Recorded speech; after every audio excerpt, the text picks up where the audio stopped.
Olá, alunos, eu sou o professor Bruno Mariotti e eu tô aqui de novo agora para trazer algumas dicas para vocês, algumas informações sobre como fazer a atividade de estudo 1. Ela que já foi liberada, está disponível para ser feita e que vai integrar a nota final da disciplina Gestão de Vendas, tá bom? Eu estou com as questões aqui na íntegra e conforme eu for lendo eu vou dando as dicas e os apontamentos.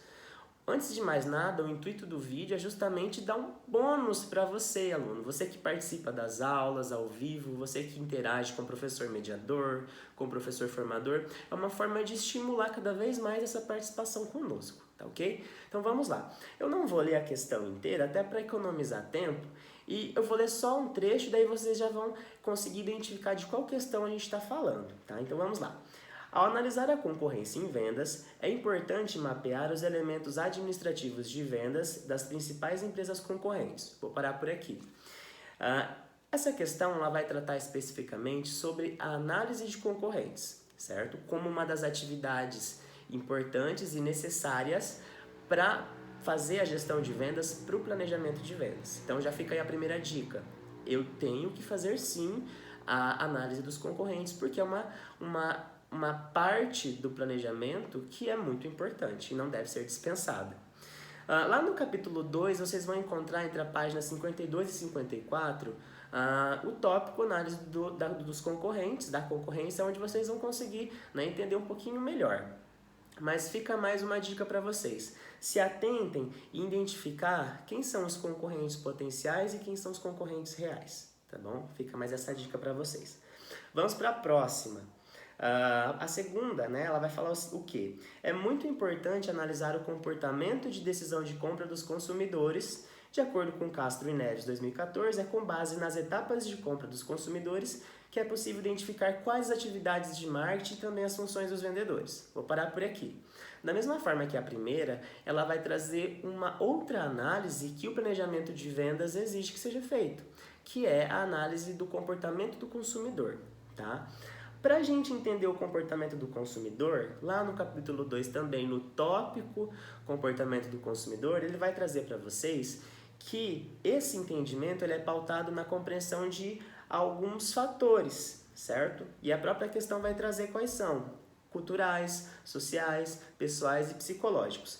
A dica que eu dou para vocês nessa questão é: tentem entender o que significa, o que compreende cada um desses fatores. Por exemplo, se aqui o fator cultura ele está relacionado com classe social? Está relacionado com subcultura? Tá? Vocês vão encontrar isso no livro. Nesse tópico vocês vão encontrar isso. Da mesma forma, os fatores pessoais dizem respeito à idade do ciclo de vida das pessoas, do consumidor? Tá? Então, tentem entender especificamente esses fatores. Vamos para a próxima. Ela vai dizer o seguinte: o princípio básico de toda organização que pretende ter sucesso é o planejamento. Entretanto, antes disso, existem outros princípios norteadores que guiam o funcionamento da organização. No capítulo 1, na unidade 1 do nosso livro, bem no começo, vai estar falando sobre quais são esses princípios norteadores. E vocês vão ver que são 3. É a missão, a visão e os valores. A missão é o quê? A razão de existir da empresa. A visão é aquilo que ela pretende ser no futuro, aonde ela quer chegar no futuro. E os valores é aquilo que ela defende, aquilo que ela pratica, certo? Então, em cima desses 3 princípios, que é a filosofia da organização, vocês vão conseguir responder essa questão, tá? Então, ela te dá situações caracterizando esses 3 princípios aí.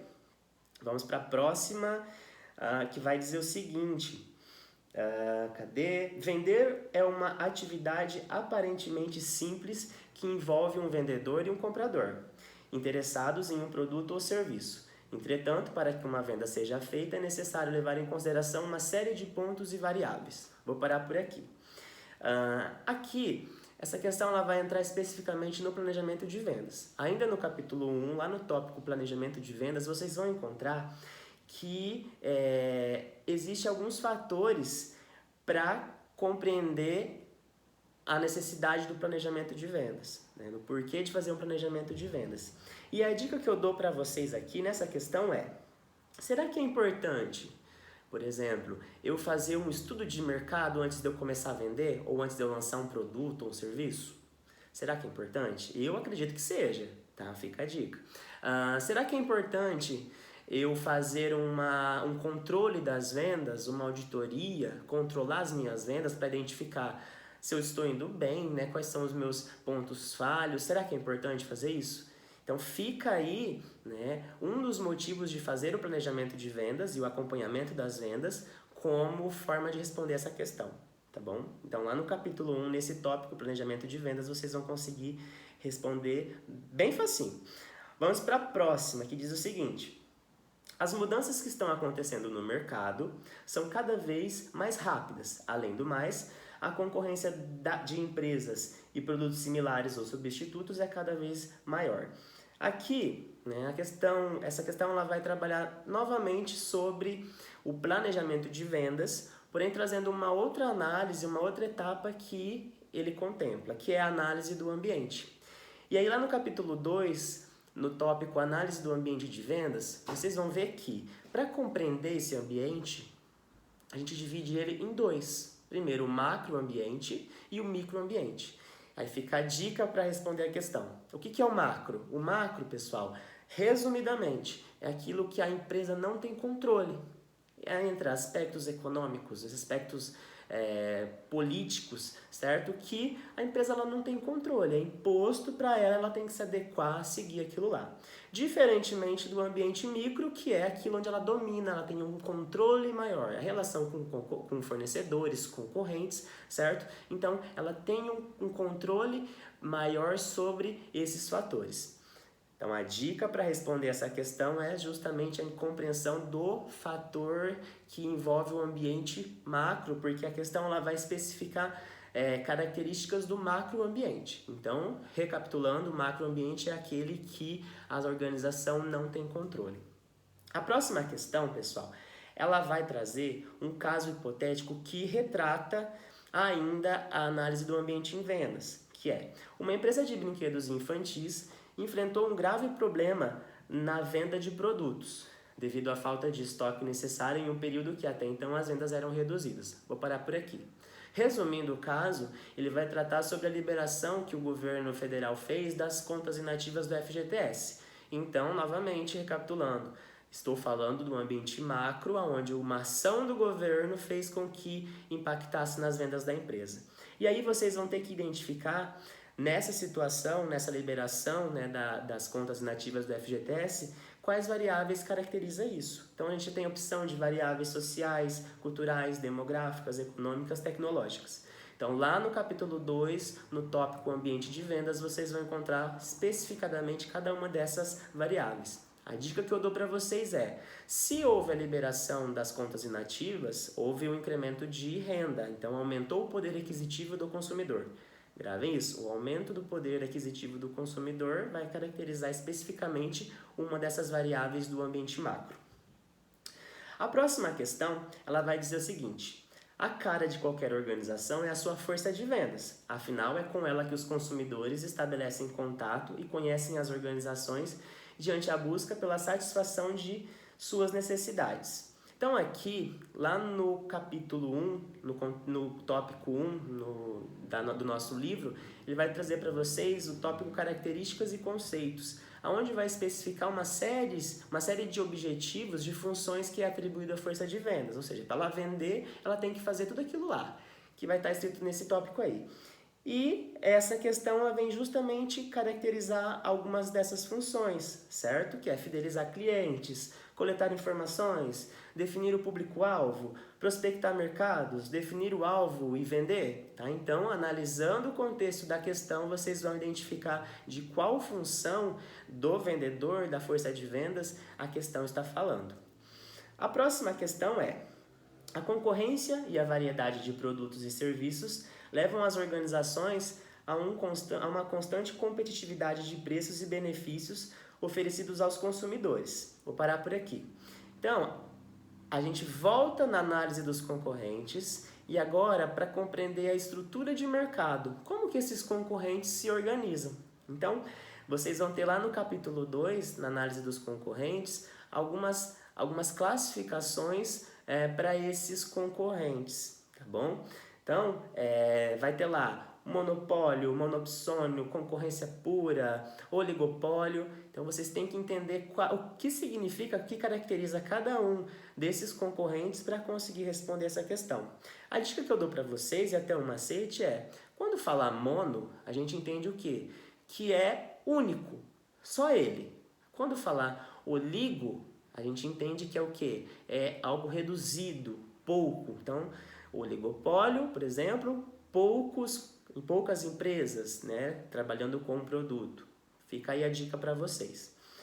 A próxima questão, ela vai falar sobre, deixa eu abrir aqui, uma determinada empresa, ao analisar os aspectos necessários para a delimitação de um território de vendas, chegou às seguintes conclusões: dispunha de poucos vendedores e uma grande área geográfica para ser atendido, o que exigiria um deslocamento ágil entre um cliente e o outro e facilidade do controle de visitas. Então, para essa questão, no capítulo 3, vocês vão ter lá um tópico territórios de vendas, onde vai ser apresentado vários formatos de organização para a força de vendas, especificamente lá na página 82 até 85. Então, vocês vão analisar aqui que, né, a questão coloca para vocês que precisa de um deslocamento ágil e uma facilidade para controlar a visita dos clientes. Então, analisando lá aqueles formatos de território de vendas, vocês é só atribuir as características dele à situação que a questão propõe e relacionar. Bem facinho, tá bom? Tá bem explícito para vocês lá. A próxima questão, a última, ela vai falar o seguinte: estudos sobre vendas demonstram de forma geral que os vendedores trabalham mais para atingir metas do que para maximizar o volume de vendas. Informações como esta demonstram que o fato de ter alcançado ou não um objetivo pode determinar o esforço que um vendedor irá investir em suas atividades de vendas e assim como construirá seu resultado baseando-se na meta que lhe foi colocado. Essa questão ela vai trabalhar sobre cotas de vendas. Então, ainda no capítulo 3, certo? Na página 79 vai ter um tópico específico sobre cotas de vendas. Eu já adianto para vocês que são 3 tipos e a questão ela pede para vocês relacionar mesmo, certo? Eu posso fazer uma divisão, uma implantação de metas, de cotas na empresa em 3 características, em 3 divisões. Cotas de resultados, certo? Que daí vai mais para aspectos financeiros, quantidade vendida, volumes vendidos, certo? Mais para aspectos de quantidade mesmo, que a gente pode mensurar. Outra divisão para as nossas cotas é cotas de atividades, que daí seria relacionado mais à ação do vendedor. O número de visitas, o número de clientes que ele prospectou, certo? Mais as atividades que o vendedor faz ali no dia a dia, na rotina dele de vendas. E a terceira forma é as cotas financeiras, que vai mensurar a questão de custos, certo? Relacionados à venda. Margem bruta, margem líquida, mais a questão de contábil mesmo sobre as vendas efetuadas. Pessoal, em suma, né? É isso aí, tá bom? Eu dei ali as dicas para vocês se atentarem, a localização no livro, nos tópicos, né, que tratam sobre esses assuntos. Então agora é só pegar, assistir o vídeo com calma, folheando o livro, prestando atenção no que o professor disse e arrasar, acertar todas as 10 questões, tá ok? Eu espero vocês na próxima aula, que seja de muito aproveito, que vocês participem cada vez mais, interajam conosco. Nós estamos lá para tirar as dúvidas de vocês, para construir, para trocar informações, para construir o conhecimento de verdade, tá ok? Eu espero que vocês estejam gostando da disciplina e nos vemos até uma outra aula. Até mais, tchau, tchau!